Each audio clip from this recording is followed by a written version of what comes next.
तो अगर एक त्रिभुज के 3 शीर्ष दिया रहेगा तो क्षेत्रफल कैसे निकलेगा? जैसे एक त्रिभुज बनाइए,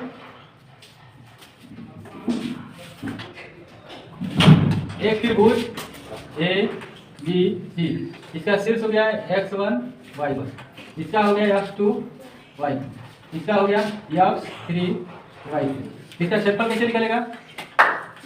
त्रिभुज ए बी सी का क्षेत्रफल, क्षेत्रफल बराबर क्या होता है? 1/2 बड़ा कोण, फिर x1 y2 minus y3 plus x2 y3 minus y1 x3 बराबर होता है y1 माइनस y2। ठीक है, इसी पर निकल जाएगा। ठीक ना? जैसे में एक सवाल देखो, इसी में एक सवाल देखो, एग्जाम्पल नंबर 11। इसे एक त्रिभुज बनाते हैं, ध्यान से देखो, अभी आ जाएगा A1 यानी ए बी सी, इसका निर्देशांक बिंदु दिया है 1 माइनस 1, इसका निर्देशांक बिंदु दिया है -4 6, इसका निर्देशांक बिंदु दिया है -3 -5। ठीक है, अब देखो कैसे बनेगा, देखो ध्यान से तो लिखेंगे त्रिभुज ए बी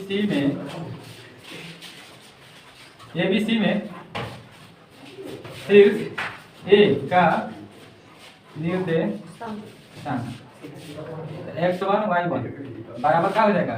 1 माइनस 1, और बी का निर्देशांक क्या हो जाएगा? तो x2 y2, इसका हो जाएगा -4 6, और सी का निर्देशांक क्या हो जाएगा? तो x3 y3, इसका क्या हो जाएगा?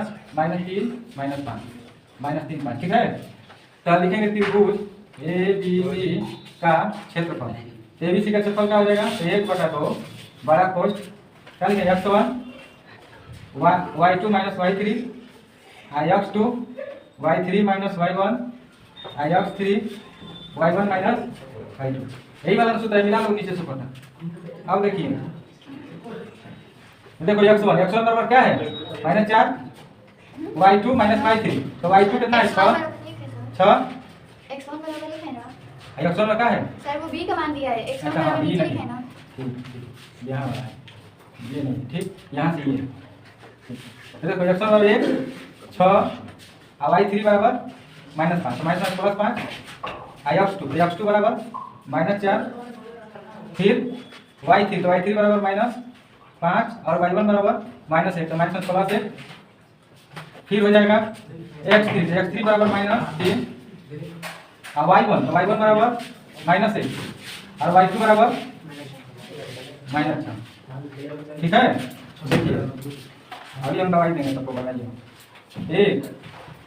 1 कर देंगे 11, अब देखिए तो प्लस रखिए यहाँ पर, तो ये -4, इसमें से घट जाएगा तो ये भी -4, आप देखो प्लस, तो -3 जुड़ जाएगा तो -7, 1/2 11 14 16 माइनस प्लस 7 तरीके 1 माइनस प्लस जोड़ देंगे तो क्या होगा? 48 आएगा का? 1/2 7 1 8 48 24, तो कितना आ गया? 24 वर्ग मात्रक, यानी क्षेत्रफल वर्ग मात्रक में होता है। ठीक है, तो ये सूत्र पर आराम से बन जाएगा, समझ में आया है?